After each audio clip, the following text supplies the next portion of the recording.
Girl, stop playing. Welcome back to another episode of the Girl Stop Playing podcast, where we encourage you to stop playing with your potential and start working for what you want in life and in love. Speaking of love, I got my main man back in the building. What's up? Y'all, I had to do some little strange things to get him in the building, y'all, but he's here. I did it for y'all because y'all keep doing it, and he might come back. Y'all wanted him. He's back in the building. The Dr. Mallard is in the building. What's going on, people? Welcome back. It hasn't been that long since you've been in the building. He's always in the background where he prefers to be, but we always appreciate you for coming on around fronts and representing for the men, because this is a special Mind of a Man episode. Now listen, fellas, I'm gonna need some more men to come on in here and expose their minds so that my man isn't under all of the pressure, okay? So we're gonna keep this Mind of a Man segment going, because I truly believe, all jokes aside, that the cure for our community, of course, is getting the black family together. And in order to do that, the black man and the black woman, we have to set a solid foundation. We have to clear the air and be willing to have these uncomfortable conversations. Hopefully it's not too uncomfortable, but the conversations are going to move the culture forward. And these are questions that you all submitted. So let's get into it. You ready? I'm ready. All right. So the first question that we have: why do men take so long to realize they want to be with the person they've been dealing with? Now, when you say want to be with, you mean? So they've married. Marriage? Yeah, we're going to assume marriage. So why do they wait years of dating, being in a relationship, to decide that they want to marry someone? Probably a level of comfort. I mean, I'm assuming if they've been with the person for years, I mean, you're talking about a serious relationship where they're getting pretty much all the benefits of marriage. And, talking to my single friends, married friends, there's not too many single guys complaining about, their woman or, whatever's going on in their life. It's usually the married guys that are having some issues with. So the single men are not rushing to get married because of the experience. Exactly. So I think a lot of men are just hesitant.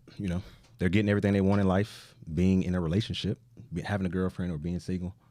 So they don't really see the point of locking it down and, signing their name on a contract, I guess. So for a woman that's dating in these times who wants to, go through the courting process, building the relationship, but doesn't necessarily want to waste her time, how does she show that she is a wife? He who finds a wife finds a good thing. How does she show herself as a wife without doing too many wifely things? Because then you're giving away, the milk with the cow and that whole thing. Because that's basically what you're saying, right? They're already getting all the benefits. Yeah, I mean, I think it's a level of comfort. It's not that they're getting the benefits, but they're content with where they are. So it's like, why would I push further and cause any, harm to the relationship? I think just having that mentality of being a woman that is, I want to say, not, what's the word? Submissive. I knew you wanted to say submissive. He didn't want to say it, but he said submissive. So, just somebody that, I don't know. I mean, it's hard to say. I think it's just, it depends on their mindset around marriage also. So what was their view on marriage growing up? Were their parents married? Did they come from a divorce home? So a lot of that, I think a lot of times is what has to be uncovered to and having those conversations again, knowing who you're dealing with and what you're getting yourself into. And on a previous episode with LB, she talked about how her family's marriage situation and her husband, the family he came from, their perception or idea or definition of marriage were two totally different things. So I could be living my life based on my perception, you're living your life based on your perception, and I'm mad at you based on how you view based on how you're acting, but not knowing the root of where that action is coming from. So I do think that having those conversations, having that understanding for one another, and being willing, which is what I had to do when he was y'all. I'm also going to say, listen, it was a couple times where I was like, sis, if he don't ask, it was a couple sisters. Y'all know who y'all are. Hey, sis. Appreciate you, sis. He got into, I had so many dates that came and went, and at the end of the day, it was just like, but that's my dog. I love him. But what I'm going to do? I'm going to just go, not be with him? No, that's not going to happen. So I think that, again, you have to know your partner, because I think we had special circumstances. I think we had a lot of conversations. And I think that even though I was getting antsy and impatient, I think that you did make me comfortable in knowing where we were headed. It was, you weren't leaving me questioning what was going on. I think that's what's important. But I'll say a man communication generally is going to do what he's allowed to. So what that woman allows, if she's not pushing marriage, if she's not talking about it, he's not going to bring it up. Wait, so you said pushing marriage? I mean, not pushing, but if she's not actively mentioning that she wants to be married to him, it's not a conversation that most men are going to have, honestly. So, I mean, you can have the conversation around marriage, but if he hasn't told you he wants to marry you, you can't just assume. Marry you. Marry you. Yes. Right. You may want to get married, but he may not want to marry you. So that brings me to the next question, which is what's one thing that would stop a man from committing to a woman that they're attracted to and that they could see as a life partner? I would say they don't see him as a life partner, probably.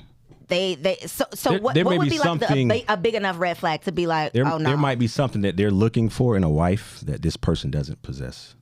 More than likely. So it may be a relationship of convenience. It may have been somebody that you're very attractive to. You may have, a lot of chemistry in the bedroom or elsewhere. But there may be nothing else. Sometimes it's just surface level relationships that people are afraid to leave. How often do men, because I think that women don't necessarily know they're in those surface level relationships, but I've heard several men talk about the women who are like placeholders. She doesn't know she's a placeholder because they're doing all the relationship things. He might be telling her whatever she wants to hear, but he really in the back of his mind has no plans for this to be the end all be all. Or if he does have plans, it's no time soon. So it's, years down the line when like I said, men are going to do what they're allowed to do. So generally if she's okay with it, he's going to be okay with it. Do not waste your good years.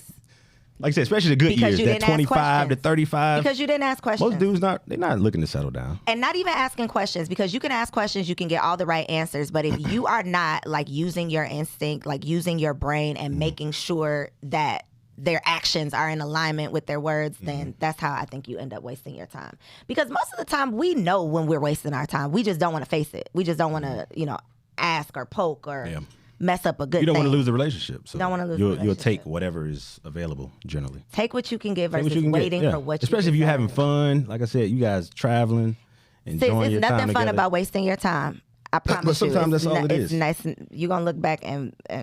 Next question. Friend zoned. Can a woman get friend zoned? And what would make a man... And let me just... I forgot to get this disclaimer.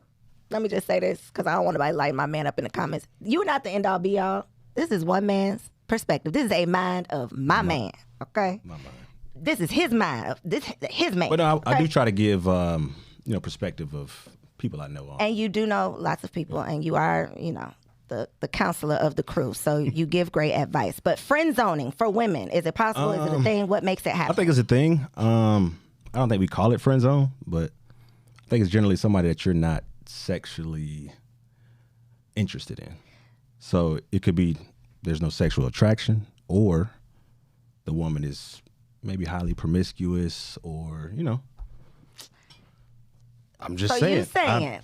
You're saying if the lady is highly promiscuous, the gentleman is going to put her in the friend zone and not the other F zone. No, she's going to the other F zone if she's not necessarily. Not if. When you're talking about a man who has options, he can pick and choose. He's taking all the options. So if I can get this over here, you gonna collect and still them get all. Still get some of the benefits of being friends with this woman, So that was going to be my next question, because I think when a woman, I think friend zone has to be defined, because for a woman, when I did previously in my former life, put a man in the friend zone, that means I'm not interested in you. We're just homies, right? For a man, though, I think that y'all call women you sleep with friends, sisters, all the things all the time. Currently sleeping with. It might have been something in the past. I wouldn't say active. Not when you're in a relationship, brother, sister, at least. The fake brothers and the sisters, they not actively sleeping together? This is my sister. I'm talking about me. Not you. Okay. I don't want to get his homeboys in trouble. I'm talking about me, so I don't know. I don't know what we're going to move along. The brothers and sisters out here doing. But like I said, generally it's somebody that you just, like I said, you may have had sex with them in the past. It's a lot of times that's the issue. Like it's somebody that you've dated in the past, you've seen that side of them in a relationship, and you're not interested in that anymore. So now they're just. So now it's we're just still cool. We're still cool. They may know, you guys have spent years and years together. They know a lot about you and vice versa. So the friendship is there, but you're not interested in what comes with either having sex with them or being in a relationship. Got you. Okay. This will be a easier one for you. What's that? What do men value more, love or respect? I would definitely say respect. Why? It's just the way we're built. I think that's the way God made us. I think it takes a lot for, what's the word? A man needs respect in the world, especially a black man. In his home, for sure. So if a woman doesn't respect a man, it's only a matter of time for that relationship to end, honestly. Because that is his one thing that's going to drive him, that respect and adoration of his woman. So does respect, how is submission related to respect? Or are they unrelated? I think it's almost one and the same. I think you have to respect a man in order to submit to him. You have to. And I think submission has gotten a bad rap. It has. Because most people, I won't even say women, most people don't want to be controlled. So they see submission as a form of control. But I think it's more so respect. Like, I look at it almost like as, let's say your relationship with God. Mm-hmm. If you submit to God's will or whatever, however you see God, if you submit to that, is God abusing you? Is he taking advantage of you? No, he's giving you everything you need. And so that's what I see as a man. Like, if you submit to your husband, he should give you everything you need, from emotional, spiritual, financial support, and everything that falls under that. So submission comes with a man giving, giving to you. And I think that the negative aspect of submission comes from women who have submitted to the wrong man. To the wrong man, yeah. And so then they have, this idea or this attitude about submission, but it's not submission. It's about the person who you are, choosing or, giving that. Yeah. Giving that. I think men have to submit also at times. There's Look into that camera and say that one more time to the people. I think men have to submit at times. Not in the relationship, like the balance of it necessarily, but in life in general, Oh, see, don't look away from the camera. All right, y'all. This has been... That's not a good word to throw out there. You know what I mean? Y'all, that's a trigger word. Put it out there and yanked it back. I hope y'all have enjoyed this very special Mind of a Man episode. Make sure y'all comment below and let me know some questions that you want me to ask on an upcoming show. And if you have not subscribed, girl, stop playing. See you next week. Girl, hey, I hope you enjoyed that video. This channel is all about encouraging you to stop playing with your potential and start working for what you want in life and in love. So make sure you hit that subscribe button so that you'll be notified when the next video drops. And comment below and let me know what you want to see on the next video. Peace out.